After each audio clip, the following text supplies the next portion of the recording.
మహాలక్ష్మి నగర్లో డ్వాక్రా రుణాల వసూళ్లలో గోల్మాల్ జరిగిందని జిల్లా ఎస్పీకి బాధితులు ఫిర్యాదు చేశారు. అంబేద్కర్ గ్రూప్ మహిళా రుణాల డబ్బులను యానిమేటర్ కాజేసినట్లుగా ఆరోపించారు. తాము క్రమం తప్పకుండా చెల్లించిన బ్యాంకులో జమ కాకపోవడంతో యానిమేటర్ మీద మహిళలు ఫిర్యాదు చేశారు. న్యాయం చేయాలని జిల్లా కలెక్టర్కు వినతి పత్రాన్ని అందించారు.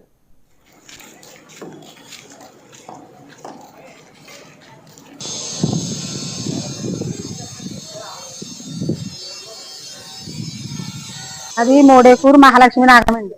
నా పేరు మోతి విజయలక్ష్మి అండి. మా డోక్రా పేరు మా గ్రూప్ పేరు అంబేద్కర్ గ్రూప్ అండి. ఎల్మోషన్ పద్మని అమ్మాయి మాకు 1,80,000 తినేసింది. మమ్మల్ని కట్టలేదనేసి కట్టలేదండి తన. మేము అందు గురించి కొత్తపేటలో కేసు కూడా పెట్టామండి. మాకేమీ ఆరు మీద కూడా తన కేసు పెట్టిందండి. మేము కలెక్టర్ ఆఫీస్కి, ఎస్పీ ఆఫీస్కి వచ్చి మాకు న్యాయం చేయాలని మేము కంప్లైంట్ చేస్తాం.